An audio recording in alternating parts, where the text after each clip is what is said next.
Dapat pala lagi ako malungkot para lilibre ako. Pinangako sa akin ng kapatid ko na ayan, na ililibre niya daw ako. Kasi ayun, para makamove on na daw ako ganun. Sabi ko naman kasi na syempre wala namang magagawa kung magbumukmuk lang ako na magbumukmuk. Ayun, so yung pinaalala uli nila sa akin kasi yun nga. Ano ba, maayos ka naman kasi. Bakit mo Lagi ako nasa... Hindi gwapo kaya si Jello. So guys, aalis kami ngayon. Kasama ko si Sir B-Boy, si Ate Johnny, and syempre yung kapatid ko si 150 at si Boss Alamat. Ayan, nasa likod siya. Kasi, ayan, nakita na naman nila akong malungkot. Dapat pala lagi ako malungkot para lilibre ako. And kasi di ba Ikaw naman libre. pinangako sa akin ng kapatid ko na ayan, na ililibre niya daw ako. Kasi ayun, para makamove on na daw ako ganun. Pero ano ba, maayos ka naman kasi. Ano ha? Sabi ko naman kasi na syempre wala namang magagawa kung magbumukmuk lang ako na magbumukmuk. Kaya ayun, so yung pinaalala uli nila sa akin kasi yun nga. Bakit mo Lagi ako nasa... Hindi gwapo kaya si Jello. Lagi... Ha? Ano ba? Gwapo kaya si Jello. Best baka tayo talaga, no? Yoko? Ayun! Boy, tanungin niya kita. Oh. Alikab ka ba? Hindi sub. Ay, hindi! Wala kaya ako. Hindi yan lalaki, oh. Pogi-pogi, oh. So guys, update na lang namin kayo kapag nasa MOA na kami. So guys, nandito na kami sa MOA. Kasama ko yung si Boss Alamat, ang pinaka-sweet kong kapatid. Kasama ko. Ayun, thank you. Diba? May talaga ng Boss Alamat ko. Boss Alamat. Thank you. Diba ang pinaka-sweet kong kapatid? Yan. Ito din, ito, bait-bait nila, nilibre nila ako. Nilibre nila ako kasi ganyan pala kapag broken ka. Sana broken ka na lang lagi. Look, tumamagolo nito. Ang pochi-pochi ng Boss Alamat ko. Oh, ase. So guys, update na namin kayo kapag nasa kainan na kami.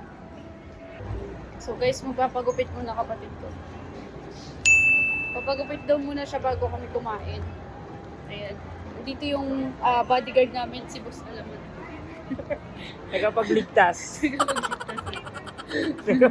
Superhero yan eh. Ayan. Nakabantay sa ang Boss Alamat ko. Ayan. So guys, ito muna kami, papagupit muna. So guys, dito kami ngayon sa David Salon. Ayan, kasama ko. Oo, nakabantay talaga. Ay, ang pogi talaga ng... ang pogi. Guys, single yan. Papagupit ako Ha? Grabe ka naman. Ayun na yung kapatid ko. Nandun na siya sa loob. Ayan.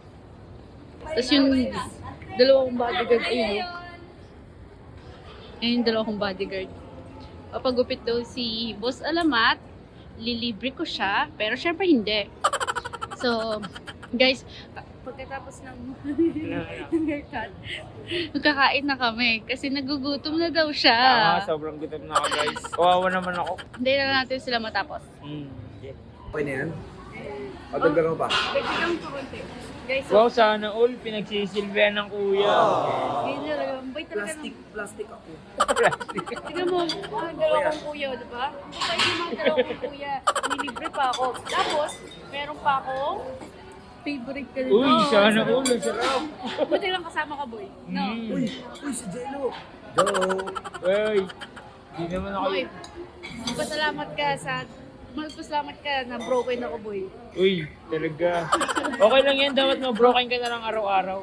Boy, sino kasama mo? Ah? Wala kang kasama. Okay lang. Oh. Kasama ko ang aking pinaka-poging kuya.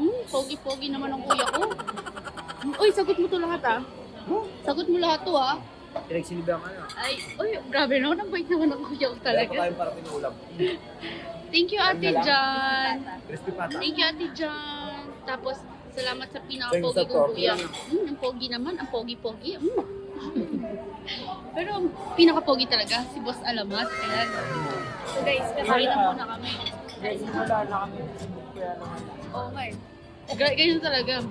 Kain ka muna dyan kasi ikaw magbabayad mamaya. Kayong dalawa. So guys, kain muna kami. So dito muna nagtatapos ang vlog ko kasama ang aking kuyang the best.